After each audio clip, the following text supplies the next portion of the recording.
അസ്സലാമു അലൈക്കും വറഹ്മത്തുള്ളാഹി വബറകാതുഹു. മുറാദി യാ മുറാദി യാ മുറാദി മുറാദി ഷാ ഖദീറുല്ലാ മുറാദി വശൗഖി അംദ യാ ഖുത്ബുസ് സമാനി വുജൂദി മദ്ഹറുല്ലാഹി സുൽത്താനി. ഫൗസിയ ടോക്ക് സീരീസിൻ്റെ റമദാനിലെ കർമ്മങ്ങളുടെ മർമ്മം എന്ന വിഷയത്തിൽ ഇൻഷാ അല്ലാഹ് നമുക്ക് സംസാരിക്കാം. മഹാനായ ഖുത്ബുസ്മാൻ മഹാനവറുകൾ ചെറുപ്രായത്തിൽ അവിടുത്തെ വീടും നാടും കുടുംബങ്ങളൊക്കെ വിട്ട് അള്ളാഹുവിനെ തേടി ഇറങ്ങിയതാണ്. ഒരൊറ്റൊരു ഹദീസ് കേട്ടതാണ് ആ ഇറങ്ങാനുള്ള ഒരു കാരണം. ലാ റാഹത്തുൽ മുഅ്മിനീന ദൂന ലിഖാ റബ്ബിഹി. അള്ളാഹുവിനെ കണ്ടുമുട്ടാതെ ഒരു മുഅ്മിനിന് റാഹത്ത് ഉണ്ടാവില്ല. നമ്മളൊക്കെ അങ്ങനെ എത്ര ഹദീസ് കേട്ടിട്ടുണ്ടല്ലേ. അത് പുറപ്പെട്ടു എന്ന് മാത്രമല്ല, അള്ളാഹുവിനെ എന്താണോ ലക്ഷ്യം വെച്ചത് അവിടെയൊക്കെ എത്തി അതിൻ്റെ പരിപൂർണ അവസ്ഥയിലെത്തിയിട്ടാണ് പിന്നെ വീണ്ടും കേരളത്തിലേക്ക് തന്നെ തിരിച്ചു വരുന്ന സമയത്ത് മഹാനായ ഖുത്ബുസ്മാൻ മഹാനവറുകളോട് അവിടെ കൂടെ ഉണ്ടായിരുന്ന മറ്റ് ഔലിയാക്കളൊക്കെ പറഞ്ഞു, കേരളത്തിലേക്ക് പോകണ്ട, കേരളത്തിൽ അസ്മാവും തൽസ്മാവും ഒക്കെയാണ്, അവിടെ മുട്ടയും കാരക്ക മന്ത്രിക്കലും ഒക്കെ പരിപാടിയാണ്, നിങ്ങൾ അവിടെ പോകണ്ട, ഇവിടെ തന്നെ നിങ്ങൾക്ക് എന്താണ് വേണ്ട ചെയ്തു തരാമെന്നൊക്കെ പല അവരുടെ കൂടെ ഉണ്ടായിരുന്ന ഔലിയാക്കളൊക്കെ പറഞ്ഞെങ്കിലും മഹാനവറുകൾ പറഞ്ഞത് കേരളത്തിൽ ഞാൻ പോട്ടെ, ഈ പരിപ്പ് അവിടെ വേവ നോക്കട്ടെ എന്ന് പറഞ്ഞ് ധൈര്യസമേതം കേരളത്തിലേക്ക് വരികയും അവിടുന്ന് ഖാദിരിയ തരീഖത്തിൻ്റെ ഇവിടെ മുമ്പൊക്കെ വളരെ വിശാലമായി ഉണ്ടായിരുന്ന എന്നാൽ 90 വർഷമായി പല സംഘടനകളും വന്ന് അതിനെ ഇല്ലാതാക്കി. അതല്ല പാണ്ഡിത്യം എന്ന് പറഞ്ഞാൽ അത് കുറേ കോളേജിൽ പഠിക്കലും അവിടുന്ന് ബിരുദം കരസ്ഥമാക്കലൊക്കെ എന്ന് മനസ്സിലാക്കി അതിൻ്റെ പിന്നാലെ ആളെ കൂട്ടുക, അവരുടെ എന്താണോ ദുനിയവിയായ ഉദ്ദേശം അത് പൂർത്തീകരിക്കുക എന്നുള്ള രീതിയിൽ നിന്ന് മാറ്റി അതെല്ലാം മഹാനായ ഔസുൽ ആലം റളിയല്ലാഹു അൻഹു ഒക്കെ ബാഗ്ദാദിൽ നിന്ന് പോയി അള്ളാഹുവിനെ കിട്ടണം, ഇത് ഈ പഠിച്ചൊന്നല്ല ഇൽമു എന്ന് പറഞ്ഞ് പിന്നെ 25 ആണ്ടോളം ചുറ്റി നടന്ന് വീണ്ടും തിരിച്ചു വന്നു. എന്നിട്ട് പറയുകയാണ് ഇവിടെ ദീൻ മരിച്ചു കിടക്കുകയാണ്. ദീൻ എന്ന് പറഞ്ഞാൽ ഒരു രൂപമാണ്, ഒരു ജീവിയെ പോലെയാണ് അവർ കാണുന്നത്. അത് മരിച്ചു കിടക്കുകയാണ്. മഹാനായ ഔസുൽ ആലം റളിയല്ലാഹു അൻഹു വന്ന് കൈപിടിച്ചപ്പോഴാണത് ദീനിന് ഹയാത്ത് ലഭിച്ചത്. അതുകൊണ്ടാണ് മുഹയ്യദ്ദീൻ എന്നുള്ള പേര് തന്നെ വരാൻ കാരണം. ദീനിനെ പുനർജീവിപ്പിച്ചവൻ. ഈ മുഹയ്യദ്ദീൻ അന്ന് മുതൽ എല്ലാ കാലഘട്ടത്തിലും ഈ മുഹയ്യദ്ദീന്മാരുണ്ടാവും. അവരെ പണി എന്ന് പറഞ്ഞാൽ ദീൻ ശോഷിച്ചു വരുമ്പോൾ, അഥവാ ദീനിലേക്ക് പല ഫിത്നകളും പല മുനാഫിക്കുകളും ചേർന്ന് അതിൽ മായം ചേർക്കാൻ നോക്കുമ്പോൾ അതിനെയൊക്കെ വെളിച്ചെറിഞ്ഞ് ഇതൊന്നല്ല ദീൻ, ഇത് കുറെ പ്രഭാഷണങ്ങളും കുറെ മുഖാമുഖങ്ങളും വാക്കുപോരുകളും അതൊക്കെ ചെയ്ത് ഞങ്ങളുടെ സംഘടനയാണ് വലുത്, ഞങ്ങളുടെ സംഘടനയ്ക്കാണ് മറ്റുള്ളവരുടെ മുമ്പിൽ അവരെ സംസാരത്തിലൂടെയും മറ്റു പ്രവർത്തികളിലൂടെയൊക്കെ പരാജയപ്പെടുത്തി ഞങ്ങൾ മുന്നേറുന്നു എന്ന് കാണിക്കാൻ വേണ്ടി മാത്രമുള്ള ഒരു ദീൻ ആണ് നിലനിന്നിരുന്നത്. അന്നൊക്കെ ബാഗ്ദാദ് എന്ന് പറഞ്ഞാൽ ലോകത്തിൽ തന്നെ ഏറ്റവും അറിയപ്പെടുന്ന വിദ്യാഭ്യാസം കിട്ടുന്ന അഥവാ ഇസ്ലാമിക വിദ്യാഭ്യാസം കിട്ടുന്ന സാംസ്കാരിക നിലയങ്ങളും ലൈബ്രറികളും ഒക്കെ ഉന്നതമായ നിലയിൽ പ്രവർത്തിച്ചു വരുന്ന സമയമാണ്.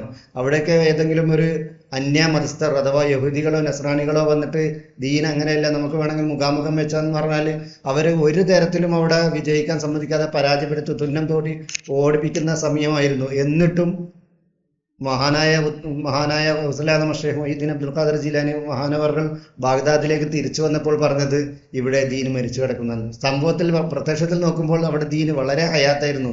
വലിയ വലിയ പള്ളികൾ ഉണ്ടായിരുന്നു, വലിയ വലിയ കോളേജുകൾ ഉണ്ടായിരുന്നു, വലിയ വലിയ ലൈബ്രറികൾ ഉണ്ടായിരുന്നു, സാംസ്കാരിക പ്രവർത്തനങ്ങൾ ഉണ്ടായിരുന്നു, കലാപരമായിട്ട് എല്ലാ കാര്യത്തിലും മുമ്പോട്ട് നിൽക്കുന്നതായിരുന്നു. ഏതൊരാൾ വന്നാലും ഇസ്ലാമിലെ ഹദീസുകളും കാര്യങ്ങളൊക്കെ വെച്ച് അവരെ ദീനല്ല ദീൻ, നമ്മുടെ യഥാർത്ഥ മുസ്ലിം അഥവാ ഇസ്ലാം ദീനാണ് യഥാർത്ഥ ദീൻ എന്ന് പറഞ്ഞ് അവരെ മുട്ടുകുതിച്ച് ഓടിക്കുന്ന ഒരു തരത്തിൽ ഇത്രയും പാണ്ഡിത്യവും കാര്യങ്ങളൊക്കെ ഉള്ള സമയത്ത് തന്നെയായിരുന്നു ഇതൊക്കെ സംഭവിച്ചിരുന്നത്. അതുമാത്രമല്ല ആ കാലഘട്ടത്തിൽ ഈ വലിയ ഔലിയാക്കളൊക്കെ പറന്ന് നടക്കുമായിരുന്നു. നമ്മളൊക്കെ മൊഹീദ്ദീന്മാരൊക്കെ കേട്ടതാണ്.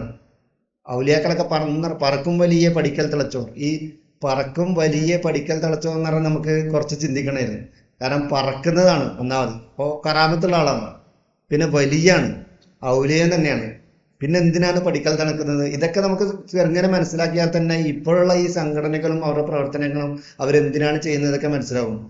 പറക്കാനുള്ള കറാമത്ത് വേണമെന്നുണ്ടെങ്കിൽ മഹാനായ ഖുതുബുസ്മാൻ മഹാനോളൊക്കെ പറഞ്ഞു, നിങ്ങൾക്ക് കറാമത്ത് വേണോ, ഞാൻ ഏതെങ്കിലും ഒരു ഇസ്മ പറഞ്ഞുതരാം, അതിൻ്റെ റിയാദ് നിങ്ങൾ വെട്ടിക്കഴിഞ്ഞാൽ അതിൻ്റെ കറാമത്ത് നിങ്ങൾക്ക് ഉണ്ടാവും. മഴ പെയ്യിപ്പിക്കലോ അല്ലെങ്കിൽ അസുഖം മാറ്റലോ അല്ലെങ്കിൽ വേറെ എന്തെങ്കിലും വെള്ളത്തിലൂടെ മുസല്ല വിരിച്ച് നിസ്കരിക്കലോ, ഈ കറാമത്തൊക്കെ എനിക്ക് ഒരു ഇതുമല്ല അത് ചെയ്യിപ്പിക്കാനൊന്നും. പക്ഷെ അതൊന്നല്ല യഥാർത്ഥ വിജയം.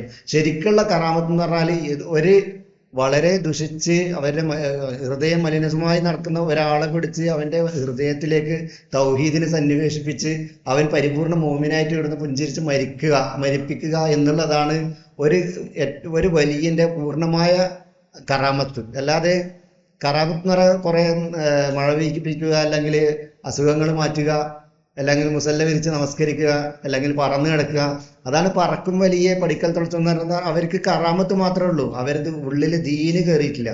ദീന് അപ്പോഴും മരിച്ചു കിടക്കണം. ദീൻ എന്ന് പറയുന്നത് പരിപൂർണമായ ദീൻ എന്ന് പറഞ്ഞാൽ ഒരു മുറബിയായ ഷെയ്ഖിൽ നിന്ന് പരിപൂർണ തൗഹീദ് സ്വീകരിച്ച് അവൻ്റെ രക്തത്തിലും മജ്ജയിലും മാംസത്തിലും അതിങ്ങനെ രൂഢമൂലമായി ആയിരിക്കുമ്പോൾ മാത്രമാണ് അവൻ യഥാർത്ഥ മൂമിനാകുന്നത്. അപ്പോൾ മാത്രമാണ് അവനിൽ നിന്ന് ഓട്ടോമാറ്റിക്കായിട്ട് ഉണ്ടാക്കുന്ന കറാമത്തുകളാണ് കറാമത്ത്. മറ്റേതെന്ന് പറഞ്ഞാൽ വെറുതെ പറന്ന് കിടക്കുക, ഒരു അസ്മാ എടുത്തിട്ട് അതിൻ്റെ ഔറാദ് വീട്ടി അവൻ്റെ ഇറയാലകൾ വീട്ടി എന്നിട്ട് അതിൻ്റെ കറാമത്തുകൾ ഇങ്ങനെ കാണിച്ച് നടക്കുന്ന അങ്ങനത്തെ ആളൊക്കെ പിടിച്ചു കെട്ടിയിട്ട് ഇതല്ല ദീൻ വേണ്ടത്. ദീൻ എന്ന് പറഞ്ഞാൽ തൗഹീദാണ്. തൗഹീദ് സ്വീകരിച്ച് അതിലൂടെ അള്ളാഹുവിനെയും റസൂലിനെയും നമ്മുടെ ഹൃദയത്തിലേക്ക് പ്രവേശിപ്പിക്കുക എന്നുള്ളതാണ്. ഇതുപോലെ തന്നെയാണ് മഹാനവറുകൾ കേരളത്തിലേക്ക് വന്നിട്ട് പറഞ്ഞത്, ഇവിടെ ദീന് മരിച്ചു കിടക്കുകയാണ്. ഇവിടെ ദീനുണ്ടായിരുന്നില്ല. അന്നേരം ദീനുണ്ടായിരുന്നത് ഇതേപോലെ തന്നെ മുജാഹിദുകളും സുന്നികളും അപ്പുറം ഇപ്പുറം പോരിടലും. എന്നാൽ എവിടെ നോക്കിക്കഴിഞ്ഞാലും രാത്രിയായാലും പകലായാലും പാടത്തും വരമ്പത്തും ഒക്കെ ഇല്ലല്ലാ ലാ ഇലാഹ ഇല്ലല്ലാഹ് ദിക്ർ ഹൽക്കയും കാര്യങ്ങളൊക്കെ തന്നെയായിരുന്നു. ബാഹ്യമായിട്ട് നോക്കിയാൽ വളരെ ദീനനായിരുന്നു. എവിടെ നോക്കിയാലും മുലയാർ കുട്ടികളും തലയിക്കെട്ടും വെള്ള ഇതൊക്കെ തന്നെയായിരുന്നു. പക്ഷേ എവിടെയാണോ ദീൻ ഉണ്ടാകേണ്ടത്, അഥവാ ഹൃദയത്തിൻ്റെ ഉള്ളിലാണ് നമുക്ക് ദീൻ. അള്ളാഹു നോക്കുന്നത് ഹൃദയത്തിൻ്റെ ഉള്ളിലേക്കാണ്, അവൻ്റെ മനസ്സിലേക്കാണ്.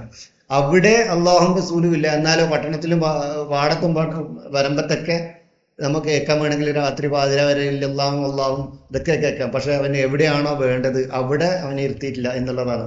അതാണ് മഹാനായ ഖുതുബുസ്മാൻ മഹാനവർ കേരളത്തിൽ വന്നിട്ട് അവിടെ ഏറ്റവും വലിയ ഒരു മാറ്റം ഉണ്ടാക്കിയത് എന്താണെന്ന് വെച്ചാൽ, ഇവിടുത്തെ ജനങ്ങളിലേക്ക് ഇപ്പോൾ എന്താണ് ഒരു പല ഇംഗ്ലീഷ് അക്ഷരമാലം കൊണ്ട് നടക്കുന്നത്, അതല്ല മുദ്രാവാക്യം വേണ്ടത്. ശരിക്കുള്ള മുദ്രാവാക്യം എന്ന് പറഞ്ഞാൽ ലാ ഇലാഹ ഇല്ലല്ലാഹു മുഹമ്മദ് റസൂലുള്ളാഹി എന്നുള്ള പരിപൂർണ്ണ തൗഹീദാണ്. അത് മനസ്സിലേക്ക് രൂഢമാക്കണമെങ്കിൽ അത് അള്ളാഹുവിൽ നിന്നുള്ള ഒരു ഖലീഫയിൽ നിന്ന് തന്നെ സ്വീകരിക്കണം. അതിൻ്റെ ഷർത്തും ഫർളും അനുസരിച്ച് അത് എങ്ങനെയാണ് പറയുന്നത് ആ രീതിയിലേക്ക് പ്രാവർത്തികമാക്കിയാൽ മാത്രമേ അതിൻ്റെ റിയാലകളും കാര്യങ്ങളൊക്കെ വെട്ടിക്കഴിഞ്ഞാൽ മാത്രമേ അവൻ യഥാർത്ഥ മുഅ്മിനാവുകയുള്ളൂ. മുഅ്മിനും മുസ്ലിമും തമ്മിലുള്ള വ്യത്യാസം കടലും കടലയും പോലെയാണ് എന്ന് പറയാം. കാരണം നമ്മൾ പറയുമ്പോൾ പെട്ടെന്ന് അല്ലാഹു ഗഫിർലിൽ മുഅ്മിനീന വൽ മുഅ്മിനീൻ വൽ മുസ്ലിമീന വൽ മുസ്ലിമാത്ത് എന്നൊക്കെ പറയുമെങ്കിലും മുസ്ലിം എന്ന് പറഞ്ഞാലും മുഅ്മിനും എന്ന് പറഞ്ഞാലും നമ്മൾ സാധാരണക്കാരോ അല്ലെങ്കിൽ സാധാരണ മറ്റു പണ്ഡിതന്മാർ തന്നെ വിചാരിച്ചിരിക്കുന്നത് രണ്ടും ഒന്ന് തന്നെയാണ്. രണ്ടും ഒന്നല്ല, അത് രണ്ടും വളരെ വളരെ വ്യത്യാസമുണ്ട്. അത് നമ്മളിപ്പോൾ പറയുന്നുണ്ടെങ്കിൽ കുറേ നീട്ടി പറയേണ്ടി വരും. എന്തായാലും മുഅ്മിൻ എന്ന് പറഞ്ഞാൽ അള്ളാഹുവിൻ്റെ യഥാർത്ഥ മുറബിയായ ഷെയ്ഖിൽ നിന്ന് തൗഹീദ് സ്വീകരിച്ച് അവൻ്റെ ഹൃദയത്തിലും മജ്ജയിലും മാംസത്തിലൊക്കെ അവനത് രൂഢമാലാക്കുന്നതിനോടെയാണ് അവൻ ഒരു മുഅ്മിനാകുന്നത്. മുസ്ലിം എന്ന് പറഞ്ഞാൽ ഇവിടെ ജനിച്ചു വീഴുന്നവരൊക്കെ മുസ്ലിമാണ്. അവരുടെ മാതാപിതാക്കളാണ് അവരെ ഇസ്ലാമികമായിട്ട് ജീവിപ്പിക്കുന്നതോ അല്ലെങ്കിൽ ഇസ്രാണിയോ യഹൂദിയോ എന്തായിട്ട് ജീവിപ്പിക്കുന്നതൊക്കെ അത് അവരെ മാതാപിതാക്കളാണ് അവളെ കൊണ്ടുവരുന്നത്. പക്ഷെ ജനിച്ച് വീഴുന്നതൊക്കെ അവർ യഥാർത്ഥ ഒരു പരിശുദ്ധ രൂപത്തിലാണ് അവരൊക്കെ മുസ്ലിമായിട്ടാണ് ജീവിക്കുന്നത്. അതിപ്പോൾ നമുക്ക് സാധാരണ ഒരു ജസ്റ്റ് ഒരു കാര്യങ്ങൾ ചിന്തിച്ച് നോക്കിയാൽ മതി. നമ്മളിപ്പോൾ പല മുസ്ലിം നാമധേയരായ ആൾക്കാരൊക്കെ അവർ നിസ്കരിക്കുന്നുണ്ടോ, നോമ്പുണ്ടോ, സക്കാത്തുണ്ടോ എന്നൊന്നും നമ്മൾ നോക്കുന്നില്ല. എങ്കിലും അവർക്ക് നമ്മൾ ഇസ്ലാമിൻ്റെ എന്തെല്ലാമാണോ നമ്മുടെ മഹലിൽ നിന്നൊക്കെ കൊടുക്കുന്നത് അതൊക്കെ നമ്മൾ കൊടുക്കും. ഇപ്പോൾ അവർ കല്യാണം കഴിക്കാനാകുന്ന അതിന് നിക്കാഹ് ചെയ്ത് കൊടുക്കുകയും അവർ നിസ്കരിക്കുന്നതോ നോക്കില്ലല്ലോ. അവർ വേണമെങ്കിൽ കള്ളുപിടിക്കുന്നവരായിരിക്കും, ഇതുവരെ പള്ളി പോകാത്ത ആളൊക്കെ ആയിരിക്കും അല്ലേ. അവരിപ്പം സക്കാത്തിൻ്റെ അർഹരായിരിക്കും. ഇനി അതുപോലെ തന്നെ മറ്റെന്ത് കാര്യം ഇനി അതുപോലെ ഇനി അയാൾ മരിച്ചു എന്ന് തന്നെ വിചാരിക്കാം. അയാൾ മരിച്ചു കഴിഞ്ഞാലും അയാൾ സാധാരണ എങ്ങനെയാണോ മുസ്ലിങ്ങളെ കഫൻ ചെയ്യുന്നത് അതുപോലെ തന്നെ എങ്ങനെയാണോ ജനാസ കർമ്മങ്ങൾ ചെയ്യുന്നത് അതൊക്കെ ചെയ്യും. നമ്മളെ പള്ളി കാട്ടിൽ തന്നെ അവരെ കൊണ്ടാണ്ട് അടക്കുകയും ചെയ്യും. ഇയാൾ ഇതുവരെ വേണമെങ്കിൽ നിസ്കരിച്ചിട്ടുണ്ടാവില്ല, നോമ്പ് പോയിട്ടുണ്ടാവില്ല, സക്കാത്ത് ചെയ്തിട്ടുണ്ടാവില്ല, ഹജ്ജ് ചെയ്തിട്ടുണ്ടാവില്ല. പക്ഷെ അയാളെ പേരെന്താണ്, പേരെന്നേക്ക് ഏതെങ്കിലും ഒരു മുസ്ലിമിൻ്റെ പേരായതുകൊണ്ട് കാരണം മാത്രം അയാൾ എന്തായി മുസ്ലിമായി. ഇതൊക്കെ പക്ഷെ അള്ളാഹുവിൻ്റെ അടുത്ത് ഇതൊന്നും നടക്കോ? അള്ളാഹുവിൻ്റെ അടുത്ത് ഇത് നടക്കണമെങ്കിൽ അള്ളാഹുവിൻ്റെ ഖലീഫ ആ കാലഘട്ടത്തിലെ ഖലീഫനെ കണ്ട് അവരിൽ നിന്ന് തൗഹീദ് സ്വീകരിച്ച് എന്താണോ അള്ളാഹു റസൂൽ സല്ലല്ലാഹു അലൈഹി വസല്ലം ഇവിടെ ഉദ്ദേശിക്കുന്നത് നമ്മളെ ഈ ഭൂമിയിലേക്ക് അയക്കുന്നതിനെ കൊണ്ട് ഒമാ ഖലഖ്തൽ ജിന്ന വൽ ഇൻസ ഇല്ലാ ലിയഅ്ബുദൂൻ എന്ന് പറഞ്ഞല്ലോ. എന്ന് പറഞ്ഞാൽ ഇൻസ് വർഗത്തെയും ജിന്നു വർഗത്തെയും ഞാൻ അള്ളാഹുവിനെ ആരാധിക്കാനല്ലാതെ അയച്ചിട്ടില്ല എന്ന് പറഞ്ഞല്ലോ. ആ രൂപത്തിൽ ഏത് ആരാധനയാണ് അവൻ ഉദ്ദേശിക്കുന്നത് ആ രീതിയിലേക്ക് കൊണ്ടുവന്നാലല്ലാതെ ഒരാൾ മുഅ്മിനായല്ലാതെ അള്ളാഹു ഉദ്ദേശിക്കുന്ന തരത്തിലുള്ള ആ ജീവിതം നയിക്കാൻ പറ്റില്ല. മറ്റേത് മുസ്ലിം എന്ന് പറഞ്ഞാൽ സാധാരണ പബ്ലിക്കായിട്ട് പറയുന്ന ഒരു വാക്കാണ്. ഒരു മുസ്ലിമിന്റെ വാപ്പാക്കും ഉമ്മാക്കും ജനിക്കുകയാണെങ്കിലോ അവൻ മുസ്ലിമായി. അവര് ഇനി ഒരു കാലത്തും നിസ്കരിച്ചിട്ടില്ലെങ്കിലോ വല്ല വേറെ ഇസ്ലാമികമായ കർമ്മങ്ങളൊന്നും ചെയ്തിട്ടില്ലെങ്കിലും അവൻ മുസ്ലിം തന്നെയാണ്.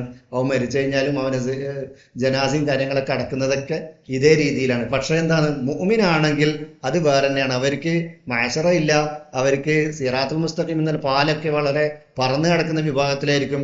അവർക്ക് അവിടെ ചോദ്യോത്തരങ്ങളില്ല. അതൊക്കെ അവർ ഇവിടുന്ന് തന്നെ തീർത്തു പോകുന്ന ഒരു രൂപത്തിലാണ്. അത് മാത്രമല്ല, ഇവർ ഇവിടുന്ന് മരിച്ചു കഴിഞ്ഞാൽ, അതോ മുഅ്മിനായ ഒരു മനുഷ്യനെ അയാൾ മരിച്ചു കഴിഞ്ഞാൽ അയാളെ ഖബറ് എത്ര കാലം കഴിഞ്ഞ് തുറന്നു നോക്കിയാലും അതേ പുഞ്ചിരിക്കുന്ന മുഖം നമുക്ക് അവിടെ കാണാൻ പറ്റും. ഒരു മണ്ണ് പിടിക്കുകയോ അല്ലെങ്കിൽ അവരുടെ തൊലിയോ കണ്ണോ എന്തെങ്കിലും വേർപ്പെടാതെ ആ ഏതവസ്ഥയിലാണോ അയാളെ ഖബറടക്കിയത് അതേ രീതിയിൽ കാണാൻ പറ്റും. അതാണ് യഥാർത്ഥ മുഅ്മിൻ എന്ന് പറയുന്നത്.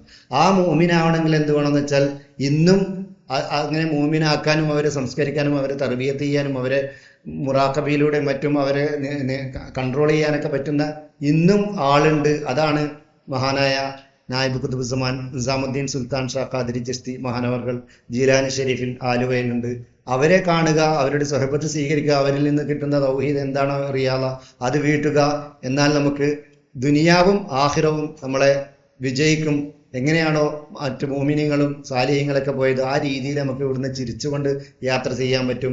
കാരണം നമ്മൾ ഭൂമിയിലേക്ക് വന്നത് കരഞ്ഞുകൊണ്ടാണ്, ഇനി ഇവിടുന്ന് പോകുന്നത് ചിരിച്ചുകൊണ്ടായിരിക്കണം. അത് പ്രാവർത്തികമാകണമെങ്കിൽ ഇതേപോലുള്ള ഒരാളിൽ നിന്ന് തൗഹീദ് സ്വീകരിക്കാതെ എത്ര നമ്മൾ മലക്കം പറഞ്ഞിട്ടോ അല്ലെങ്കിൽ എത്ര വേഷം കെട്ടിയിട്ടും കാര്യമില്ല. അള്ളാഹു അതിനുള്ള തൗഫീഖ് നൽകുമാറാകട്ടെ. ആമീൻ. അൽഹംദുലില്ലാഹി റബ്ബിൽ ആലമീൻ. അസ്സലാമു അലൈക്കും വറഹ്മത്തുള്ളാഹി വബറകാതുഹു.